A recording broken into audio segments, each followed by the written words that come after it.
All right, so we're going to be starting soonest. I'm just trying to give a few more minutes for those that will be joining in late. So please bear with us and let's patiently wait for them for about 5 more minutes. And after then, we're going to start fully. But can we all hear me?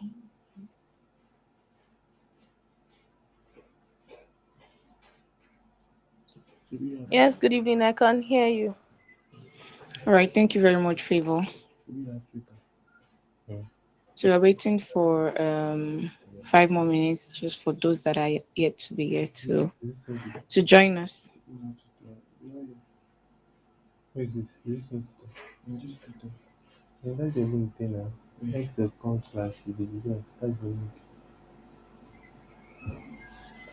Say, can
you use this one?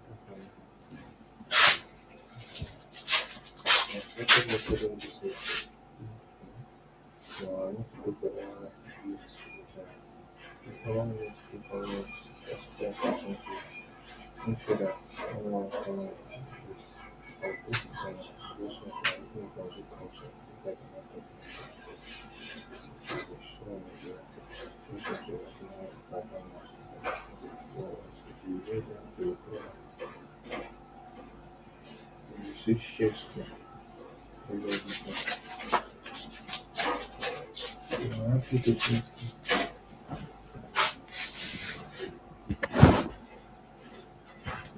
Okay, okay. Click this one. Welcome, Blessing. Welcome, Sheriff Dean. We're waiting for extra 3 minutes, and once it's 4:10 p.m., we're going to start fully. That's one. Thank you. Thank you for joining in. Thank you very much. Is that okay? How long is it supposed to last? Hmm? How long is it supposed to last? Like an hour, maybe 1 hour, 30 minutes.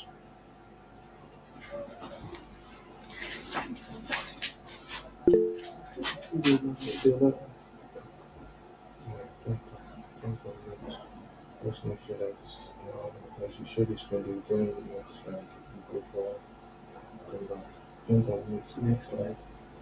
Next slide. Which app? If you go to now, you just be scrolling it. So once you share the screen, you come here and you just be scrolling. That's all. Please, we can do well to share the flyers as well as the meeting link with our friends, our colleagues, so that we can all learn together. So while we wait, we can share the flyer This just together with the next Google Meet link, like that. so others can also join to If you go participate. to Thank my you. laptop, I want to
Okay, so yes, it's time. It's 4:10 p.m. by my time.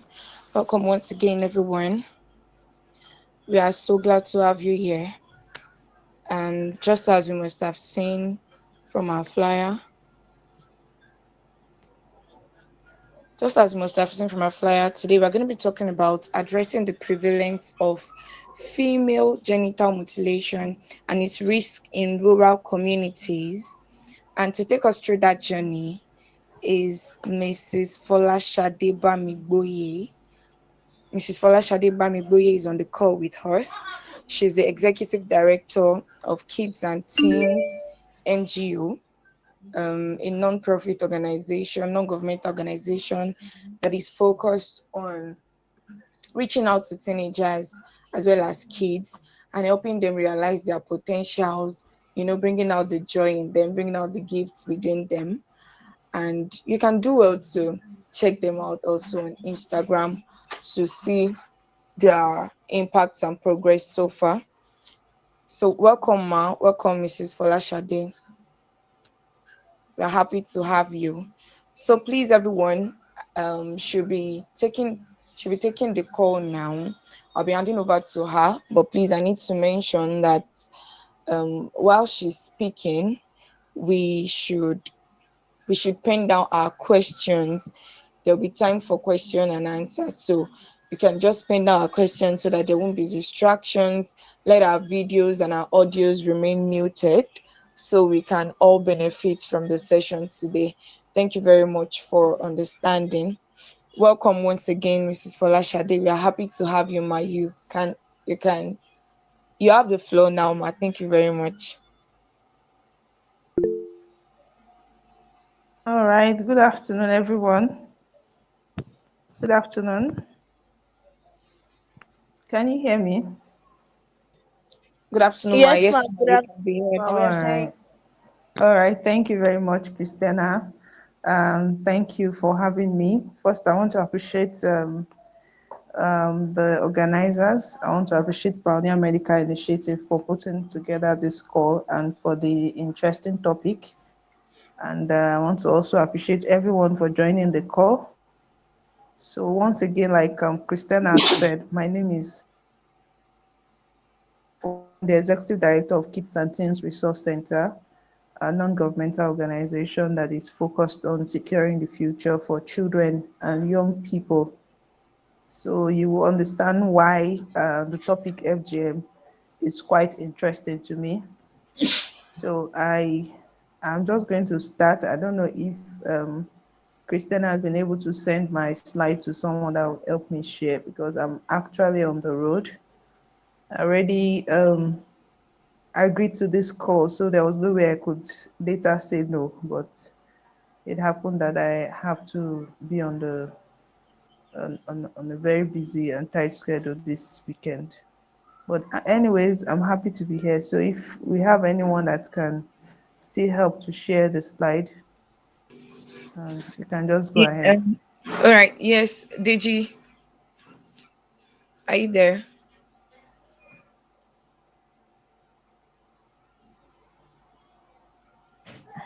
You can just go ahead, Ma. We are going to put it up. We work on that. Okay.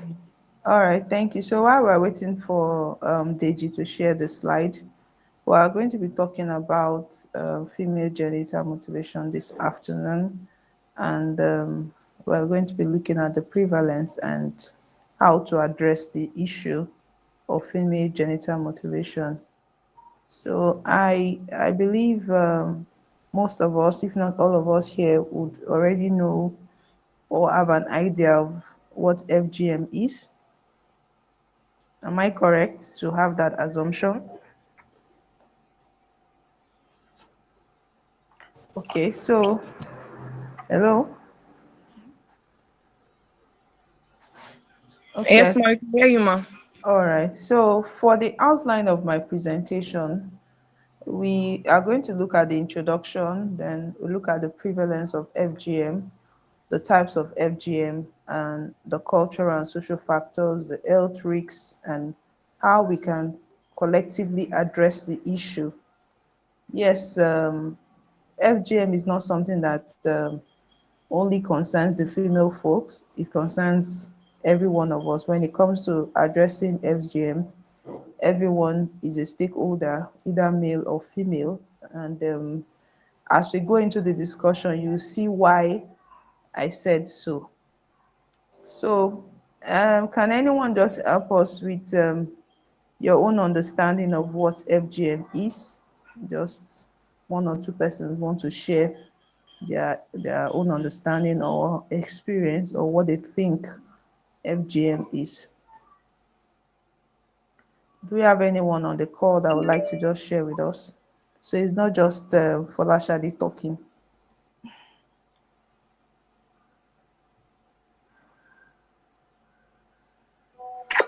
So I think from can I think from Yes, please, stories I've Ayomide. heard in my sense, it has to do with like they say they slice off the I think it was the clitoris or something. I think that's what I have read mostly about About it.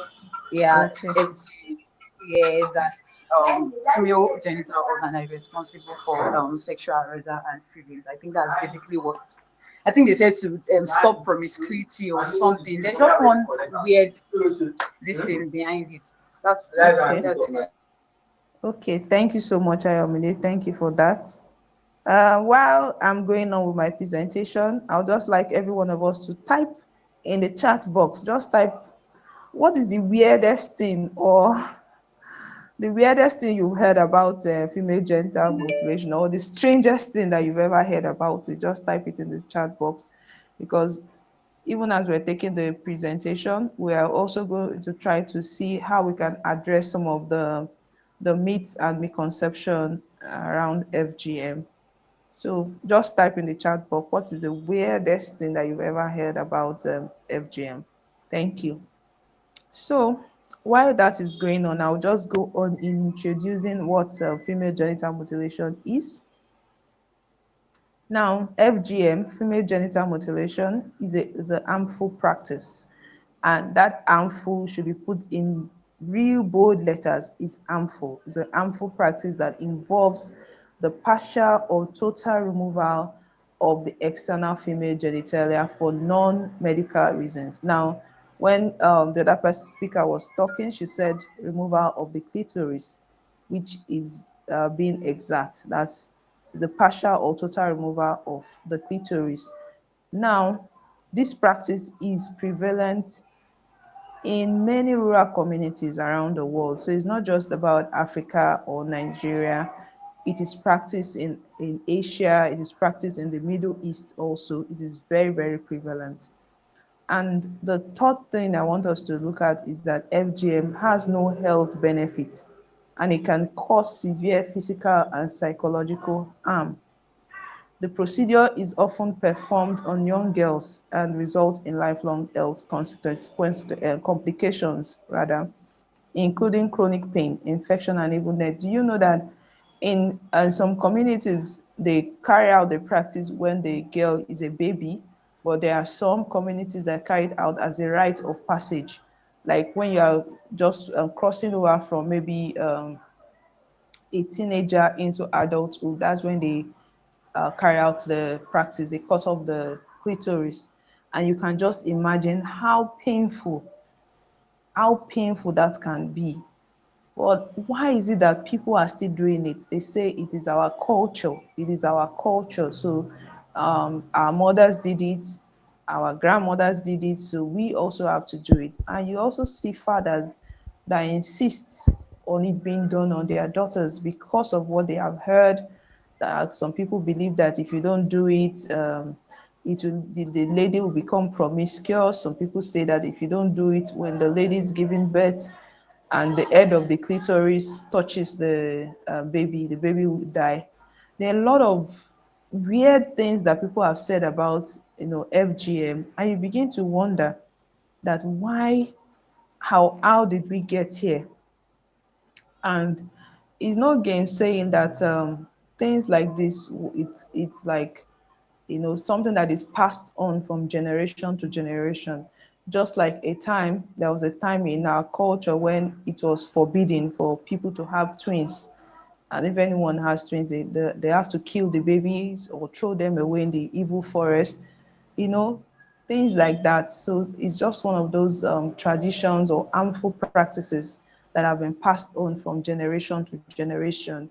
And as civil society organizations, as advocates, we are doing our best to see how we can, begin to sensitize people, give them new orientation about this harmful practice, for them to begin to see the psychological and the physical harm, apart from the physical harm of cutting off the clitoris, or some culture they even cut it off totally, while some they cut off a part of it. I know the one that is more common in Nigeria is just the one they cut off a little part and they say it's female circumcision, just like they do circumcision for the boy child. Now, the procedure is often performed on young girls, like I've said, and despite several efforts to eradicate this practice, it continues to affect millions of women and girls worldwide. And I believe that is why Pioneer Medical Initiative has put together this call to educate us to see what we can do, as advocates, as people in the social development space, to see what we can do collectively to end this practice. Just like the way that, just as it was passed on from generation to generation, so it is possible for us to also begin to change, the narrative around female genital mutilation, to begin to give people a new mindset, a new orientation about it. I know, like I can see someone who wrote here, Christina said, I've heard that FGM reduces the desire for sex. Can you imagine that? Why would anyone want to reduce a female's desire for sex? Sex is a good thing, it's something that was created by God. So if the male folks can enjoy it, why shouldn't the female also enjoy it? And you see today, this issue of females that have been mutilated, it may lead, sometimes they lose completely their desire for sex. And when in marriage, they find it difficult to even enjoy sex. They find it difficult to please their spouse. They find it difficult to even find pleasure in anything that has to do with sex. And it leads to a lot of issues in marriages. It has caused a lot of homes to even break up. So why should it be something that we'll continue to do? Why can't we begin to look at what we can do to end it? Someone said that I've heard that they use an old blade and they sew up the vaginal opening. Exactly, that's Ayomide. Yes, it's something that different cultures, they have the extent to which they cut some. That's why you see sometimes when you see it in some literature, you see female genital cutting, not even mutilation, because mutilation is like using a milder word, cut off the part of the body that was created by God. If the clitoris was not supposed to be there, I don't think God would have put it there. So it is very, very wrong for anyone to cut off the female clitoris just because of some myths and misconception about what the clitoris is supposed to do. Now, looking at the prevalence of FGM, FGM is deeply rooted in cultural practices, like I said, and it affects a lot of women and girls, worldwide, in India, in Asia, it's been done. And for us here in Nigeria, in our rural communities, despite several efforts by the government to, curb this practice, we still find that it's being done in rural communities. Like some years back, I carried out a little study in a particular community in Idore to find out, because we learned that they were still doing it despite the fact that there is a law now that if you are caught doing that, you face, I think, a minimum of 2 years imprisonment or a fine of 200,000. I think that's according to the VAP law, but you still see people still doing it. So we try to find out who are the perpetrators, and we found out that it's mostly the grandmothers, in those communities, because it was done on them. They feel that it is a must, that it must be done, and they have this belief that as a lady that is born in that community, if you run away and refuse to do, maybe you even travel outside the country, when you want to give birth, you have to come back to the community for them to do, to carry out that female genital cutting, because it's believed that if you don't do it and you want to give birth, the baby will die. So over 90% of women and girls have undergone the procedure. Even if we are to sample the opinion of some ladies that are on this call this evening, you see that they have also experienced FGM. And this statistics is quite staggering, and it highlights the urgent need for us to put together action to address the issue of female genital mutilation. And how do we begin to address the issue? When we begin to look at the severe, long-lasting effect, both the physical effect, the psychological effect. For example, it can cause severe pain, bleeding, infections, like Bisola said, yes, if I'm correct, that they use old blade. Yes, we different research and studies have found out that during the procedure, they use the same blade or the same instrument on several babies, thereby increasing the transmission of HIV and AIDS and other infections. There are babies that have died due to, the cutting. Maybe it was not properly done, or it led to bleeding and the baby died, and even death. So women have undergone FGM. They also have the increased risk of complication during childbirth, especially those type of female genital mutilation that involves the complete mutilation or cutting away of the female genitalia. When they want to give birth, they find it difficult because they might have damaged some nerves of some part of the normal female reproductive organ that is supposed to make it easy for the woman to give birth, easily.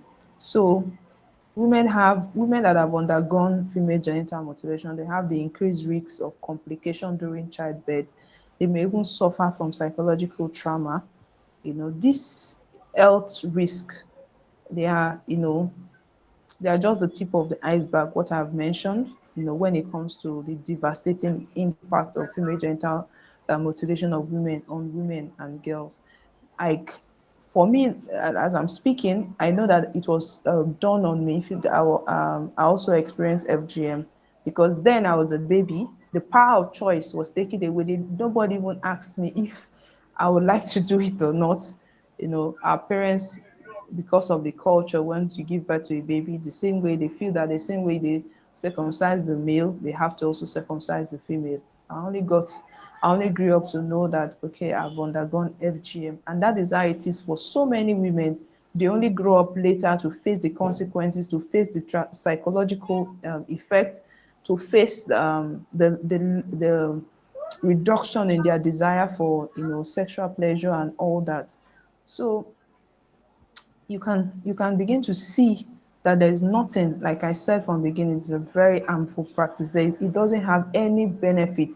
People that have even tried to excuse it say that it has some benefit in terms of medically. There's no medical benefit. There's nothing. There's no benefit at all when it comes to female gender. Instead, there are a lot of effects that we cannot even begin to unravel in this few minutes that we have on this call. You know, so the health risks, they are so much, so much. And if you ask women that have undergone it to share their experience, you will see that truly we need to begin to look at how we can come together, how we can join forces to bring about the end of this harmful practice. Now, we'll go to the slide 7, types of FGM. I have a diagram there. I don't know if you can go there. Majorly, there are 4 types of female genital mutilation. Type 1 involves the partial or total removal of the clitoris and or the prepuce, the fold, that's the fold of the skin surrounding the clitoris. This type is also known as clitoridectomy.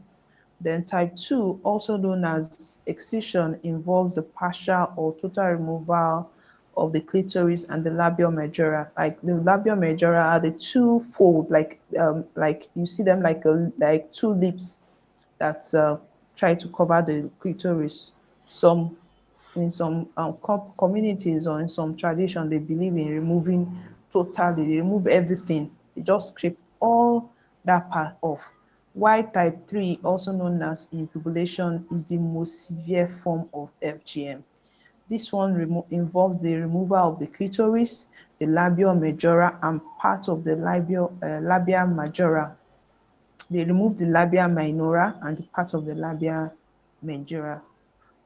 The remaining skin is then, oh dear Lord, they not even stop there. They now, the skin that is there, they now sew it together, leaving only a small opening for urine to come out. You can see that in the diagram. I don't know. Can we all see it? Yeah, can you see that? Yes, you can see like the total, they've removed everything. Those that know what the normal should look like, when you see this, you see the diagram shows the different type. Type 1 showing the removal of some part of the clitoris, and you get to type 3. Can you see the part where it looks like as if there is a line. They've sewn the skin around that part together. So this is what female genital mutilation looks like. And I believe it's not a sight that anyone would love to behold or want to even experience if you have not experienced it.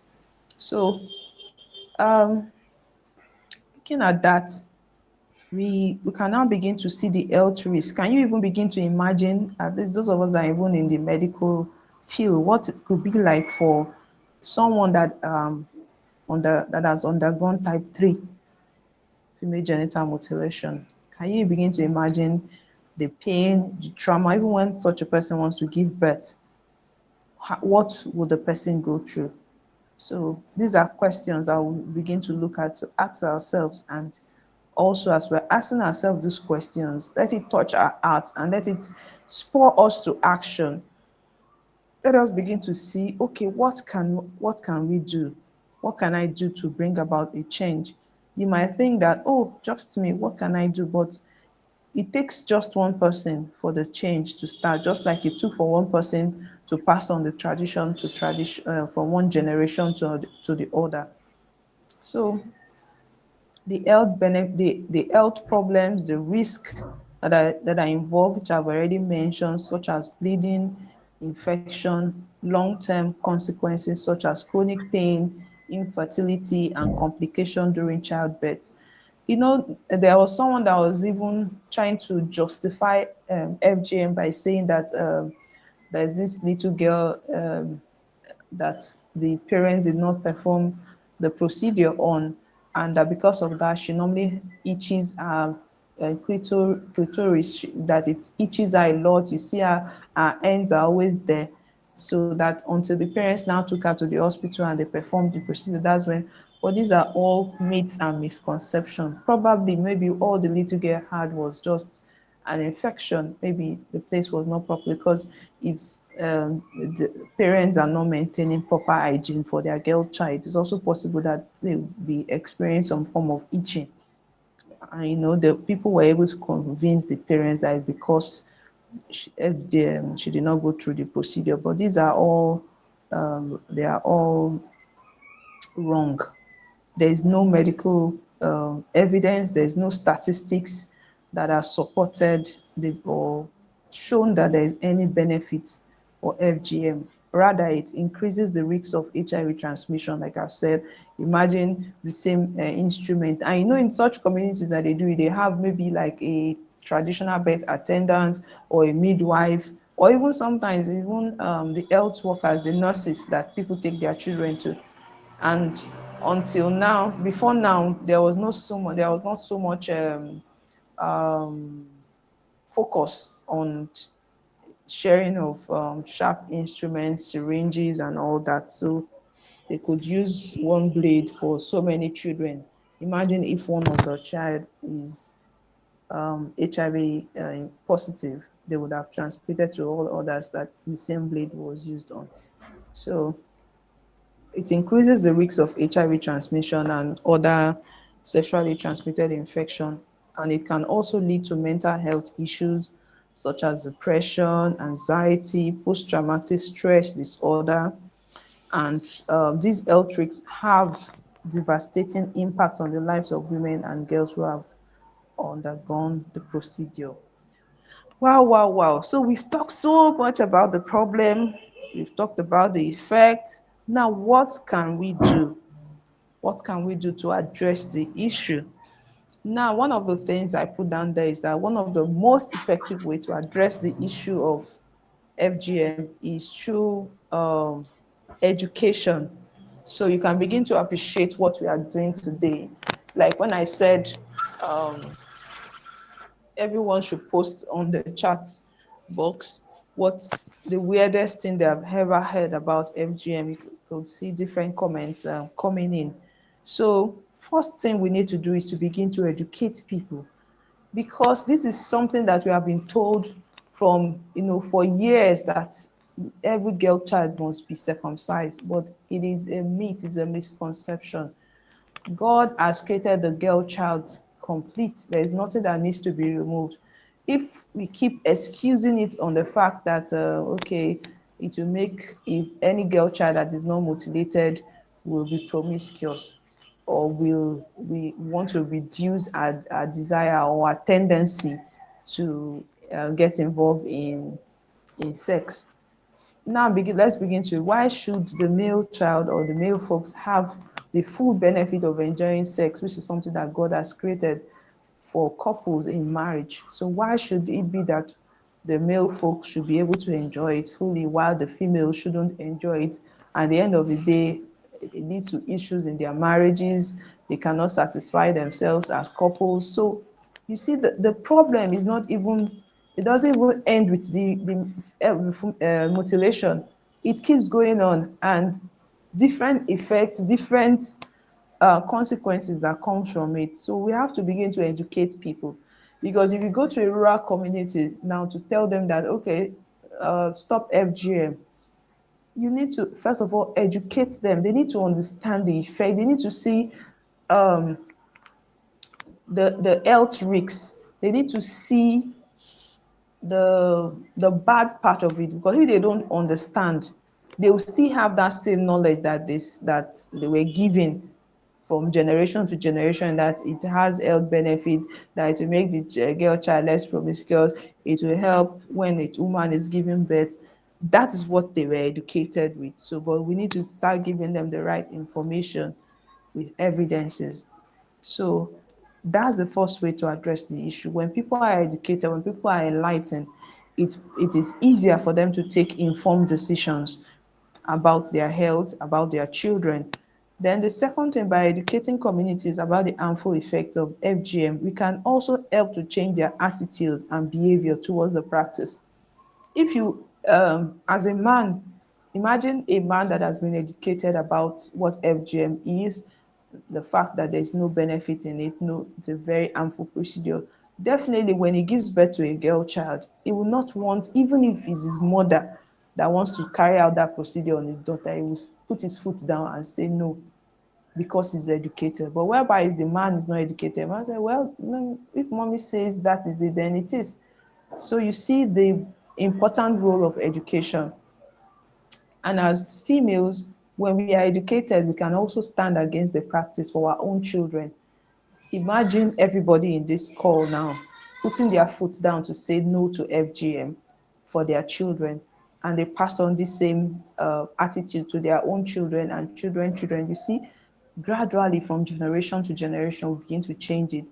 We need to keep on sensitizing people, creating awareness. Even now, in our own organization, when we go to the rural communities, you see that there are some people that no matter what you tell them, they don't want to change. So we let them know now that there is a law against it. If you are caught carrying out female genital mutilation, whether you are a perpetrator, whether you are someone that is supporting another person to do it, so you begin to know that, okay, you are going to face the wrath of the law. So how do we begin to do this education? We know we can begin to hold community-based workshops We can call for town hall meetings in the communities. We can begin to educate the perpetrators. Like if we identify the perpetrators, like I said in my own experience, we found out that it was the grandmothers, we found out that it was the community heads that have put it down as a law that this thing must be done in their community for every girl child. So imagine engaging those stakeholders in a town hall meeting, educating them, letting them know that this, if this practice is very harmful, is damaging to the health of your girl child, to your sister, to your, you know, relative. So when they see the effect, it's easy for them to say, wow, I never knew that this was it. It's easy for them to come up and, even become your anti-FGM ambassadors. Sometimes we make the community leaders, those people that were the ones championing it, we make them anti-FGM ambassadors. So they go around, they are now the ones fronting it and telling people that no, it must not be done. In this community, we have zero tolerance for female genital mutilation. We can also hold programs in school where we educate the young girls, educate the boy child in school, because we cannot just focus on educating the girl child while we leave the boy child, because these boys are the ones that will grow up to be husbands. What if they are not aware? So if their wife is saying no and they are saying yes, it will bring about conflict. So we hold school programs to educate children in school, educate teenagers, educate even in the universities. You can hold workshops, you can hold public awareness campaign, rallies, and go out with your placards and say no to FGM. You can have radio talks. Like I've been invited several times on different radio stations to come and talk about FGM and the harmful effect of FGM and why we must begin to address the issue. And you see that most times people call in, especially men, and say, wow, we never knew that this was it. And some people begin to realize, it dawns on them that, okay, maybe this is why my wife does not even enjoy sex, you see. And it touches them so much that they begin to say, I must make sure that my daughter does not go through this. So apart from the campaigns, the public awareness, sensitization, and workshop, I already said that we should also look at engaging with local leaders and organizations to create sustainable solutions. And this sustainable solution can only come through education, through awareness creation, just like Pioneer Medical. And the message we are getting here, let it not just end with us. Let us talk to our friends. Let us pass on these messages to our contacts, our people in our sphere of contact, our communities. Let us talk to them. Educate the mothers, educate the midwives, especially the traditional birth attendants and the mission birth attendants, like the healthcare workers in major health facilities. They already know because they've been engaged a lot, they've been given a lot of awareness and sensitization. So they know, and they know that it's against the law. Like when I gave birth to my daughter, my first child, in the hospital, the nurses had to call me and they told me that, see, you are going to be bringing this girl back for immunization and all that. We must not see any trace that this athlete tampered with. My mother, because they know that it's usually the grandmothers that it. So they called her and told her, they even warned her sternly. So the health workers in most health facilities, they already know. Though we've gotten reports that there are some of these nurses that still do it at home, like their own personal, people bring it, maybe they have like a pharmacist or something, and people bring children there. So, but now there's a lot of awareness in the communities that it is a harmful practice, and the law is going to catch up with anyone that is still engaging in it. So we can develop, also we can develop culturally sensitive approaches that respect local traditions while also promoting women's health and well-being. And what are we trying to say there? Just saying that you should not go to a community where, or a family where all they have known all their life is carrying out FGM. They don't know any better, and you go and condemn. Once you start with condemnation, they will not even want to hear your message. So we must always try to start from the benefit angle, making them see the harmful part, making them see that there is no benefit in it. Of course, if I am a mother and you're telling me that if I do this on my daughter, this and this and this are what she will go through, I don't think any parent would want to see their own child suffer. So when you start with that, respect their culture, but tell them that this culture, this kind of culture has been passed on from generation to generation, but it has no benefit. Just like people used to kill twins in those days. Now, almost every family is even looking forward to having twins because someone stood up, someone took it as a responsibility to fight against those cultural norms, to break those status quo, to challenge the norm at that time. So the same way, we can also begin to challenge this practice and begin to educate people and encourage our healthcare providers to provide safe and supportive care for women and girls who have undergone FGM. Some women do not even begin to realize the effects of what has been done on them as a child until when they want to give birth and they have to face a lot of complications, for something that they were not even given the power of choice. They were not even allowed to choose if they would want to do it or not. So I believe we would not want to continue to see this happen to our women, happen to our girls. That's why I'm going to charge all of us that we should, you know, raise our hands, raise our voices wherever we are, wherever we find ourselves, with our social media pages, with our WhatsApp status. Go ahead and educate people. You can even do it for a week, and you might even think that, oh, I'm not even doing anything, but you don't know someone that would read that caption on your WhatsApp status or your social media page and get educated and even call you to ask questions, and that might just be the end of that culture or that tradition in that family. So collectively, let's care for our girls and our women and work together to ensure that we put an end to FGM. For those that have done it already, well, you still have something that you can do. You can use your story to help others to make sure that they don't have to, undergo this harmful practice. Let's join hands together to end FGM. So that is the end of my presentation. I want to thank you so much for listening, and I'll be ready to take questions, comments, contribution, additions to everything that we have discussed. Thank you so much.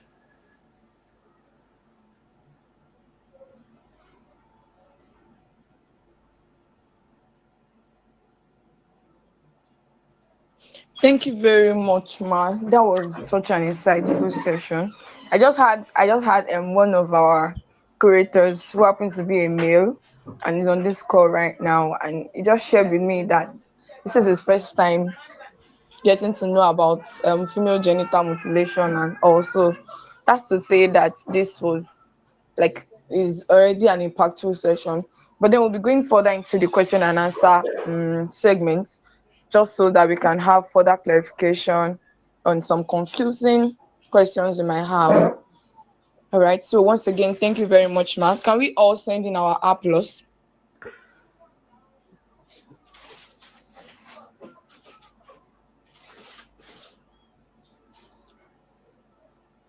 Can we all send in our applause, please? I want to see that. Thank you very much. Thank you, Deji. Thank you. Thank you, Francis. Thank you, Ayomide. Thank you so much. All right. So let's move forward. Let's take questions so that we can have clarity on all of these matters.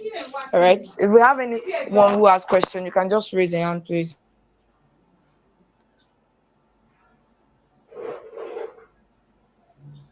I have a question for FGM now. I want to believe that there are certain areas or parts of the country where it's like mostly prevalent.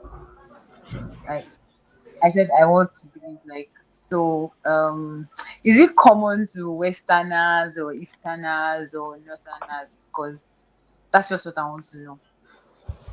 Like, I mean, the prevalence now, like in Nigeria, basically.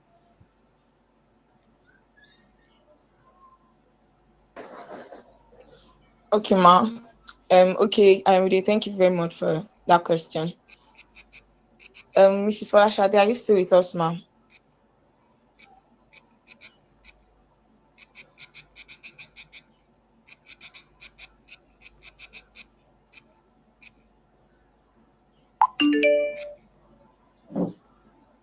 All right. Let's give our guests a few minutes. I'm going to reach out to find out if the delay is being caused by network issues.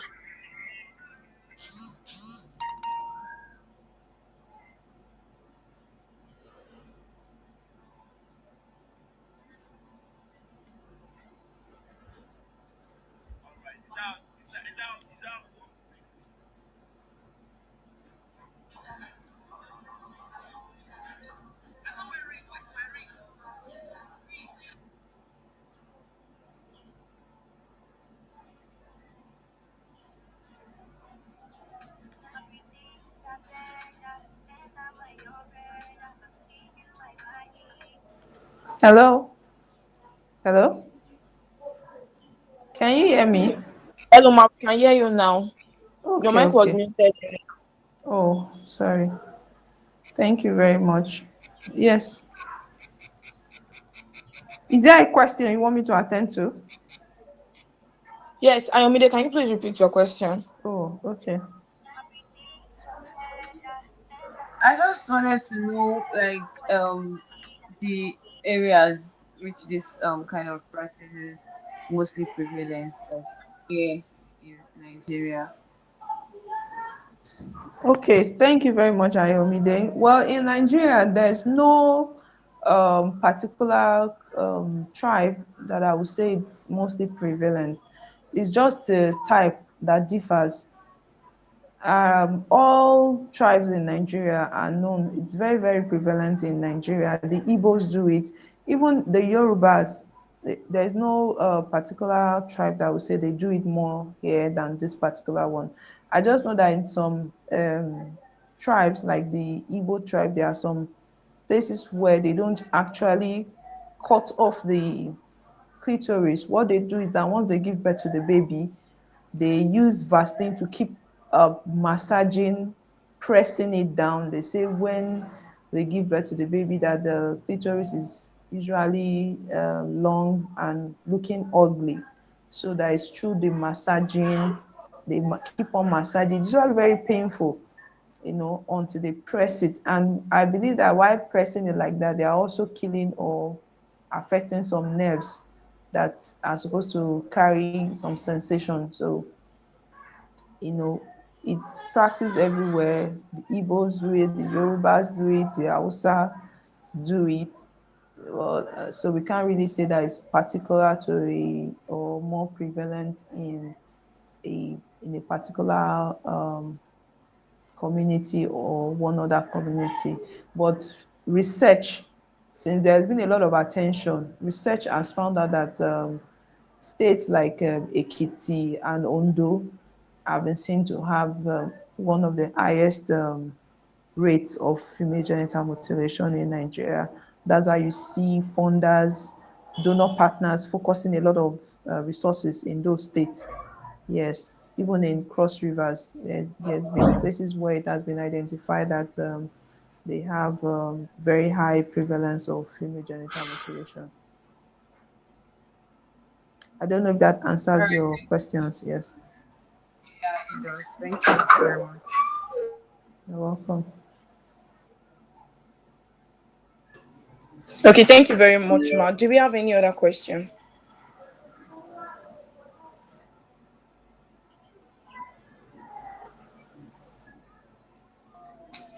Okay, since we don't have any hands up, I think I should ask my question. Okay. So, my question is how how can we plan probably a sensitization or an outreach to get towards All right, yeah. How can we go about an outreach that will be geared towards sensitizing the community on FGM? Like, do we have to find out first if they are actually practicing it there, and if that's a yes, how do we do that without without being accused of trying to maybe distort their culture? Like, what's your advice on the best route to go?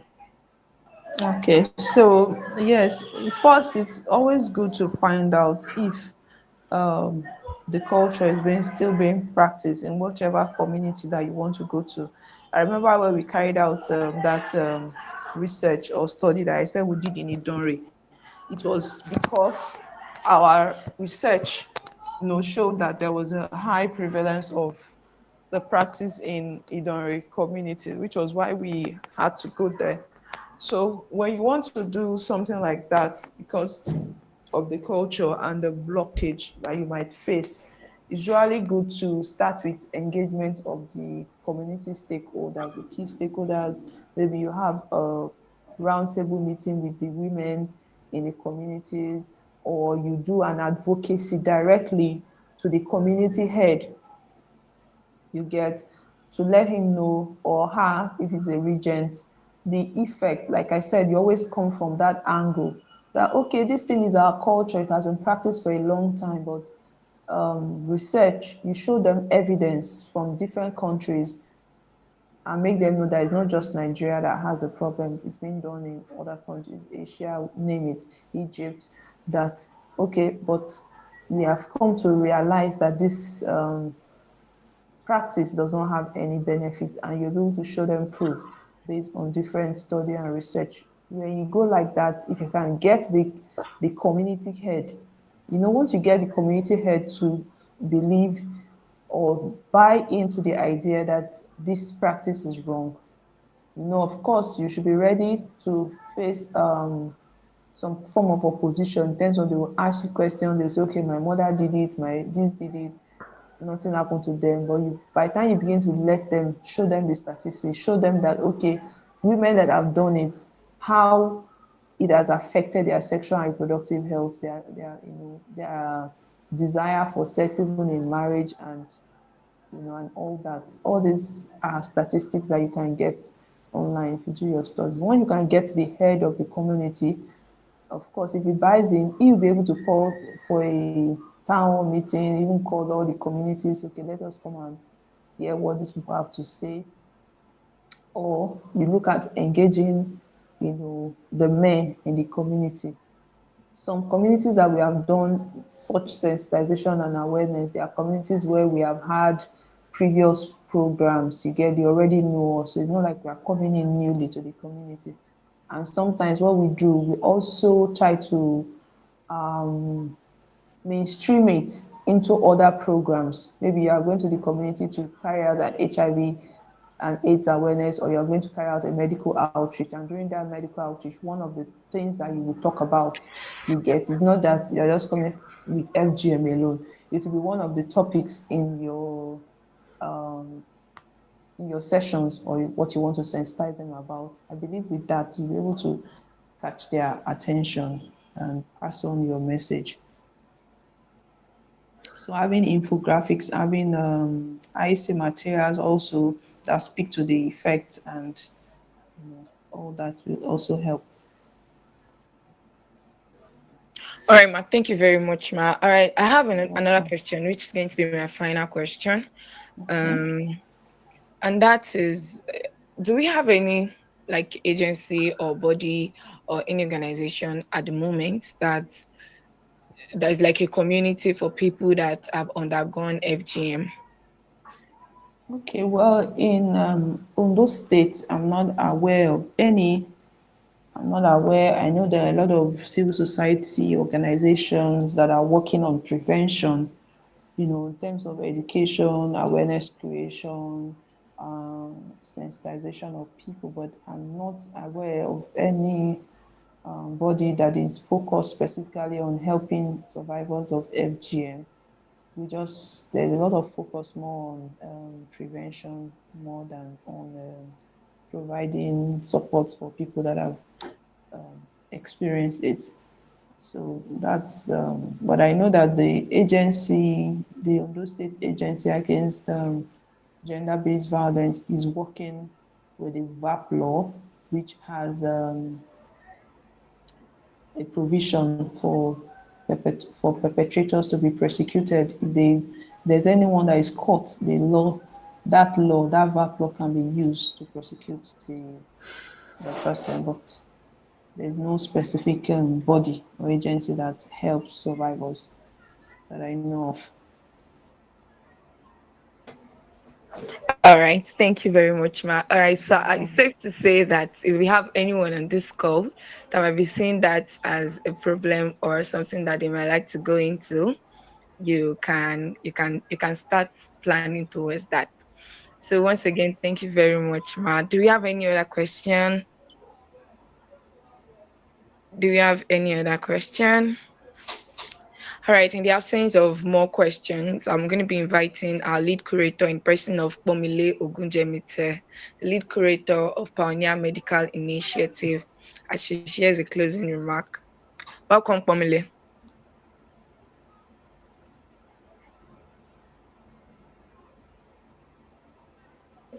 Hello, good evening. I'm so sorry I wasn't able to moderate this session. This is for thank you so much for taking the time. So many background noise where I am that is going to like disturb the quality of what we have. So I decided to let Christiana take over the session and help with it. But thank you so much, Ma, for taking the time. Thank you for granting us this pleasure of allowing us to learn about FGM and also helping us to be able to understand this field. Thank you so much. Yeah, so thank you everyone also for joining the call. So I just wanted to make sure like I spoke to appreciate Mrs. Falashade, right? Executive Director of Yes. Kids and Teen, which is why I'm exactly like speaking right now, right? I'm still outside, but yes, I'll hand it over to you, Christiana. Thank you. All right, thank you very much, Pomile.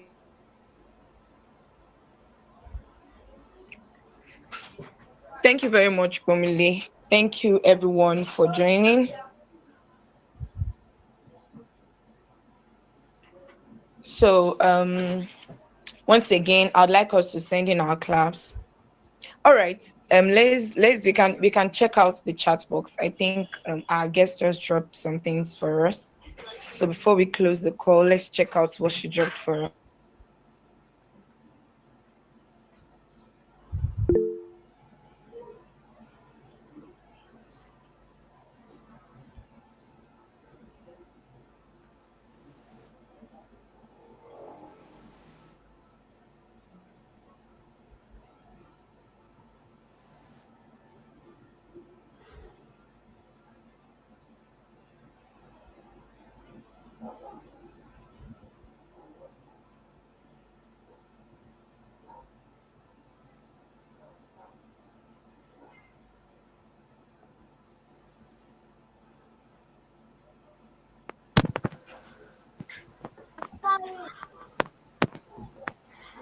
All right. So I hope we are all reading what's on the chat box. Mrs. Folashade just dropped that she'll be willing to support anyone that is interested in providing support for the survivors. All right, I'm saying it again. I just feel like there's someone on this call that might be taking up that role, starting an initiative to that end. So I think you already have if who knows yet. But yes, it is an awesome session. I hope you all can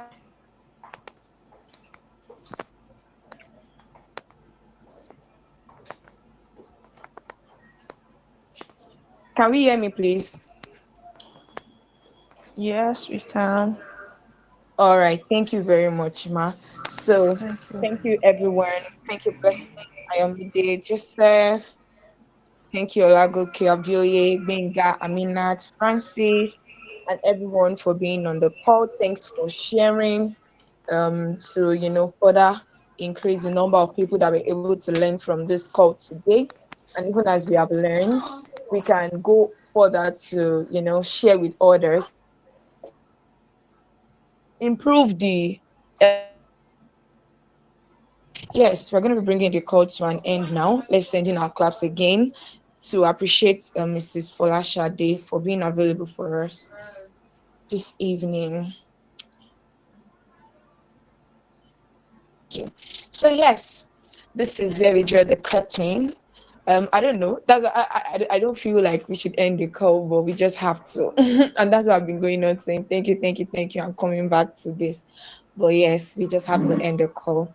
Thank you so much, everyone, for coming around, and please, curators of PMI, today was for live session.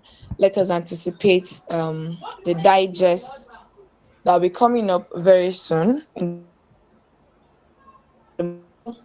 Do well to remind your friends, do well to keep them informed, and let them know that they not being present in our virtual sessions is not so good because there are so many benefits they are missing out from. Thank you, everyone, and have a great day.